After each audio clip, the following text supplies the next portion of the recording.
America president Donald ట్రంప్ను కేవలం America ప్రజలే కాకుండా పోప్ లియో కూడా ఆగ్రహం వ్యక్తం చేస్తున్నారు. ట్రంప్ను ఉద్దేశించి ఆయన ప్రస్తుతం ప్రపంచాన్ని కొంతమంది నిరంకుశులు పాలిస్తున్నారని ధ్వజమెత్తారు. కాగా ట్రంప్ నేరుగా పోప్పై దాడి చేసిన తర్వాత పోప్ కెమెరూన్ పర్యటనలో ట్రంప్పై ఘాటుగా స్పందించారు. కొంతమంది నిరంకుశులు యుద్ధం పేరుతో దోపిడీ చేస్తూ మనం నివసిస్తున్నటువంటి భూమిని సర్వనాశనం చేస్తున్నారని పోప్ లియో 14 ట్రంప్ను ఉద్దేశించి ఘాటుగా విమర్శించారు. ట్రంప్ పోప్ లియోపై ఇటీవల అనుచిత వ్యాఖ్యలు చేసి పెను దుమారం రేపారు. ఆ వివరాలు ప్రత్యేక కథనంలో ఇప్పుడు చూద్దాం.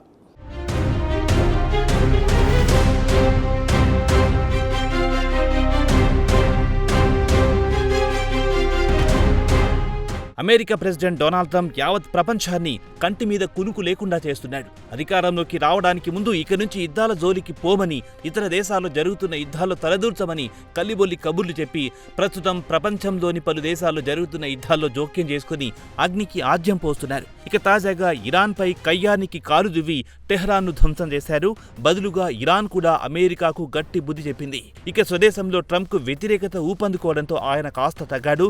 ఇరాన్తో రాజీకి సిద్ధపడుతున్నాడు. కానీ ఇరాన్ మాత్రం వచ్చిన అవకాశాన్ని సద్వినియోగం చేసుకోవాలనుకుంటోంది. ఇరాన్ తన డిమాండ్లను అంగీకరిస్తేనే చర్చలకొస్తామని బెట్టు చేస్తోంది. ఇక ట్రంప్ అటు ఇటు తిరిగి పోప్ లియోపై తన అక్కసును తీర్చుకుంటున్నాడు. తన సోషల్ మీడియా ట్రూత్ లో పోస్టు పెట్టి దాడి చేశాడు. గురువారం నాడు ఆయన మీడియాతో మాట్లాడుతూ పోప్ వాదనతో తాను ఏకీభవించడానికి తనకు సర్వ హక్కులున్నాయన్నారు.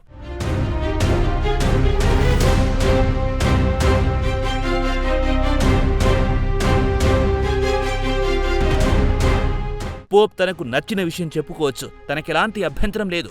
నేను కూడా ఆయన తనకు నచ్చింది చెప్పాలని తాను కోరుకుంటున్నాను. అయితే తన అభిప్రాయం తనది, ఆయనతో ఏకీభవించాలని లేదు కదా అని అన్నారు. ఇరాన్ గురించి ట్రంప్ మాట్లాడుతూ ఒకవేళ ఇరాన్ అణ్వాయుధాలను తయారు చేస్తే ఆయన నివసిస్తున్న ఇటలీతో పాటు ప్రపంచంలోని ప్రతి దేశం తీవ్ర ఇబ్బందుల్లో పడుతుందన్నారు. అందుకే ఇరాన్ అణ్వాయుధాలను చేయడానికి తాను ఎట్టి పరిస్థితుల్లో అంగీకరించను. అమెరికా ప్రెసిడెంట్గా ఇరాన్ను తాను అణ్వాయుధాలు తయారు చేయడానికి అనుమతించనని ఆయన వైట్ హౌస్ బయట మీడియాతో మాట్లాడుతూ అన్నారు. అయితే పోప్ మాత్రం ఇరాన్ అణ్వాయుధాలు తయారు చేస్తూ ఉంటే యావత్ ప్రపంచం కళ్ళు మూసుకొని ఉండాలనే ఉద్దేశంతో ఉన్నట్టుందని పోప్పై ఘాటుగా విమర్శించారు. అదే టోన్లో తాను పోప్పై దాడికి దిగడం లేదని సర్ది చెప్పుకున్నారు.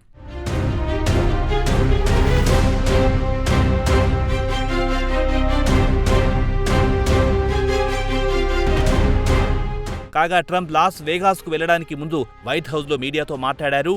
వాటికంటో తనకు వివాదం ఉందన్న వాదనను ఆయన తోసిపుచ్చారు. కాగా క్యాథలిక్స్ నుంచి ట్రంప్ తీవ్ర విమర్శలు ఎదుర్కొంటున్నారు. 2024 ఎన్నికల్లో ట్రంప్ గెలవడానికి క్యాథలిక్ ఓట్లు కీలకంగా మారాయి. కాగా ప్రస్తుతం వాటికన్లో ఉన్న పోప్ అమెరికాలో జన్మించారు. ఇక పోప్ ఇరాన్ వద్ద అణ్వాయుధాలుంటే తప్పేంటని వెనుకేసుకొస్తున్నారు. దానికి తాను ఇరాన్ వద్ద అణ్వాయుధాలు ఉండడానికి వీల్లేదని చెప్పాను. అది తన అభిప్రాయం.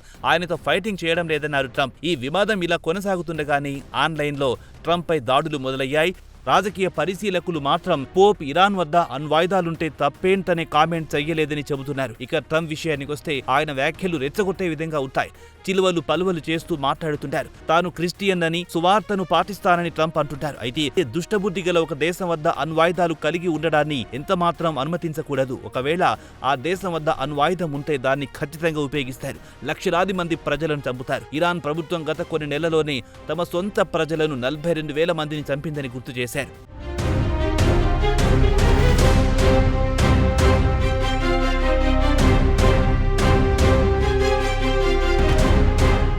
ఇక ట్రంప్ పోప్పై అనుచిత వ్యాఖ్యలు చేసిన వెంటనే ట్రంప్కు వాటికన్కు మధ్య తీవ్ర స్థాయిలో ఉద్రిక్తతలు మొదలయ్యాయి. పోప్పై ట్రంప్ తరచూ అనుచిత వ్యాఖ్యలు చేయడం మొదలెట్టాడు. ట్రంప్ పోప్ను అత్యంత బలహీనుడని, తీవ్రవాదం, వామపక్షానికి అనుకూలంగా వ్యవహరిస్తున్నారని ఆరోపించి పదే పోప్పై దాడి చేయడం మొదలెట్టాడు. ఇక పోప్ లియో ఎంపిక విషయానికొస్తే అమెరికా రాజకీయాలతో సంబంధాలున్నాయని, ఇక్కడి రాజకీయ నాయకుల అండతోనే ఆయన పోప్ అయ్యాడని పోప్ లియోను రెచ్చగొట్టే కామెంట్లు చేశాడు ట్రంప్. దానికి పోప్ కూడా ఘాటుగానే స్పందించాడు. తనకు ట్రంప్ అడ్మినిస్ట్రేషన్ అంటే భయం లేదని కౌంటర్ ఇచ్చారు. ప్రపంచంలో ఎక్కడ యుద్ధం జరిగినా దానికి వ్యతిరేకంగా తాను మాట్లాడుతానన్నారు పోప్.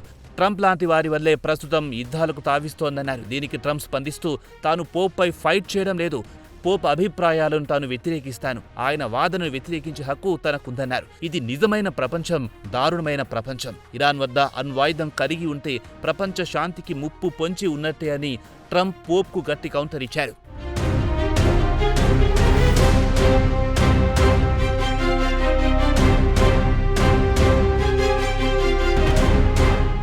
ఇక ట్రంప్కు పోప్కు మధ్య ఉద్రిక్తతలు తలెత్తిన తర్వాత America vice president JD Vance కూడా జోక్యం చేసుకున్నారు. ఇక వాన్స్ విషయానికి వస్తే ఆయన కూడా క్యాథలిక్గా కన్వర్ట్ అయ్యారు. ఆయన కూడా పోప్ను ఉద్దేశించి నోరు అదుపులో ఉంచుకుంటే మంచిదంటూ సూచించారు. ఇదిలా ఉండగా ట్రంప్కు మద్దతు తెలిపే మత గురువు ఫ్రాంక్లిన్ గ్రాహం కూడా ఈ వివాదంలో దిగారు. వీరిద్దరితో మీటింగ్ ఏర్పాటు చేయాలని ఆయన సూచించారు.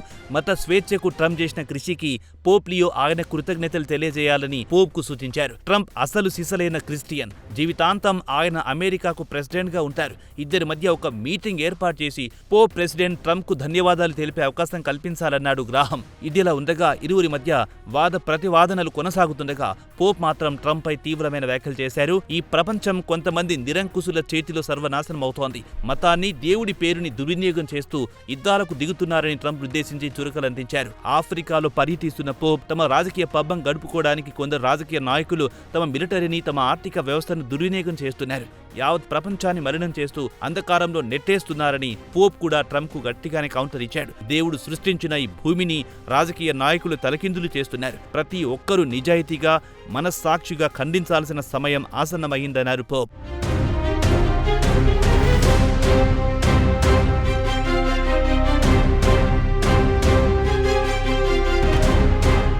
కాగా 4 రోజుల పర్యటన నిమిత్తం పోప్ ఆఫ్రికా పర్యటనకొచ్చారు. పశ్చిమ కెమరూన్ నగరంలో ఒమెండా నగరానికి వచ్చినప్పుడు ఆయనకు స్థానికులు ఘన స్వాగతం పలికారు. రోడ్లని జనసందోహంతో నిండిపోయాయి. దశాబ్దం కాలంగా ఈ ప్రాంతం అంతర్యుద్ధంతో దద్దరిల్లిపోయింది.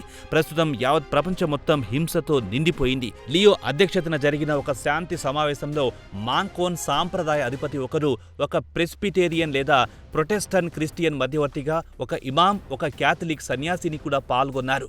అంతర్యుద్ధంతో అట్టుడికిపోతున్న ఈ ప్రాంతంలో మత సామరస్యం పెంపొందించడానికి, అంతర్యుద్ధాన్ని ఆపడానికి పోప్ ఇక్కడికొచ్చారు. అలాగే ప్రస్తుతం అమెరికా, ఇజ్రాయెల్ కలిసి ఇరాన్తో చేస్తున్న యుద్ధం గురించి ప్రస్తావించారు. అలాగే ఈ యుద్ధంలో అమెరికా అధికారులు మతాన్ని పదే తీసుకురావడాన్ని పోప్ పదే నొక్కి చెప్పారు.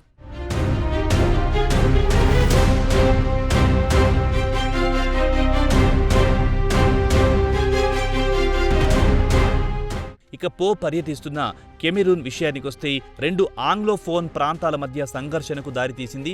మొదటి ప్రపంచ యుద్ధం తర్వాత కామెరూన్, ఫ్రాన్స్, బ్రిటన్ల మధ్య విభజించబడ్డాయి. 2017లో ఇంగ్లీష్ మాట్లాడే ప్రత్యేక వాదులు ఫ్రెంచి మాట్లాడే మెజార్టీ ప్రాంతాన్ని తమ అదుపులో తీసుకుని ప్రత్యేక దేశంగా ప్రకటించారు. కాగా కెమెరూన్ విషయానికొస్తే ఇక్కడ పుష్కలంగా చమురు నిల్వలతో పాటు సహజ వాయువు, కోబాల్ట్, బాక్సైట్, ముడి ఇనుము, బంగారం, డైమండ్స్ పుష్కలంగా ఉన్నాయి. కాగా ఫ్రెంచి, ఇంగ్లీష్ కంపెనీలు దీర్ఘకాలంగా కెమెరాన్లో తమ ఆధిపత్యం చెలాయించడానికి గట్టి ప్రయత్నాలు చేస్తున్నాయి. ఇటీవల కాలంలో చైనా కంపెనీలు కూడా ఇక్కడ తిష్టవేశాయి.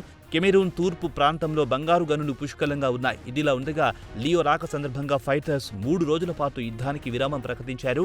ఇక పోప్ పర్యటన సందర్భంగా ఎలాంటి అడ్డంకులు సృష్టించకుండా ఉండేందుకు సెపరేటిస్టు ఫైటర్లు తుపాకులకు విరామం ఇచ్చారు. ఇక పోప్ పనిలో పనిగా కెమెరూన్లో ట్రంప్ పై తన అక్కసును వెళ్లగక్కారు పోప్ లియో. ప్రస్తుతం ఇరువురి మధ్య మాటల యుద్ధం మాత్రం కొనసాగుతోంది.